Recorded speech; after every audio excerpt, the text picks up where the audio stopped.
Hi, this is Sheldon here from the Currency Advisory Desk with today's Currency Advisory Report.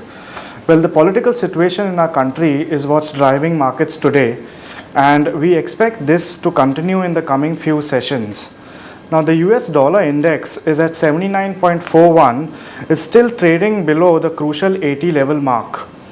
The dollar looks weak against the rupee, and traders can short sell the US dollar rupee pair at around 53.95 levels in the spot market. Looking at Europe, well, the Spanish bond auction yesterday took the markets by surprise, and we witnessed strong buying in the 3-year and 10-year Spanish paper, totaling around 4.5 billion euros. Now, this helped drive the 10-year yields lower than the expected yield of around 5.66 percentage points. Now, investors are betting on Spain seeking a bailout from the European Central Bank, because we know that if this does happen, then the euro will plunge further because the yields will definitely fall, and this will attract more austerity measures by Spain. Now, we got a lot of mixed data from rest of Europe yesterday. Well, the French manufacturing PMI came in at 42.6 versus an expected of 46.5. Whereas Germany reported a better than expected figure. The PMI came in at around 47.3 versus an expected of 45.4. Now, we expect further downside in the euro and the pound versus the dollar in international markets. We have already seen the euro break the crucial 1.30 support against the dollar, and the pound seems to be holding on to the 1.62 level against the dollar, but we will witness short selling in the pound in the coming few trading sessions, and it has to break this level also. Probably around 1.60 to 1.59 is where we see the pound. Now, versus the rupee in our markets, the downside will be limited due to the cross pair relationship. However, traders can short sell for some intraday gains at around 88 levels for the euro in spot and 70 levels for the pound against the Indian rupee. Looking at Asia Pacific, well, Japan's exports fell to 5.8% in August.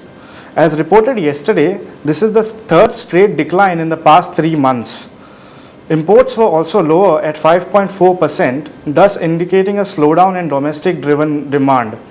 Past few trading sessions, we have seen that there were a lot of rumors in the market that Japanese domestic demand is what is driving the economy. But this sort of data actually puts a question mark on the authenticity of this demand-driven economy that we are talking about. Now, Japan's central bank yesterday expanded its monetary policy by increasing the asset purchase fund by 10 trillion yen. It currently stands at around 80 trillion yen. However, even this did not help in weakening the yen against the dollar, and it's still holding on to the level of 78. Now, we expect range-bound trading in the yen versus the dollar, probably looking at around 78 on the downside and up to 80 on the upside for the next coming few sessions. Now, the territorial dispute between China and Japan will also hurt bilateral trade, which is valued at around $340 billion. For the Indian market, well, traders can short sell the yen at around 69.20 levels versus the Indian rupee. Looking at the technical indicators for today, well, for the dollar, we have a very important support at around 53.65 in the spot, and there's a resistance at around 54.76. For the euro, the spot support is at around 69.80, and we have a resistance at around 70.50. For the pound, there is a resistance at around 88.22 on the upside and a support at around 87.01 on the downside. And for the yen, we see that there's a resistance at around 69.57 on the upside, and there's an important support at around 68.23 on the downside. Well, that's it from the Currency Advisory Desk. Thank you.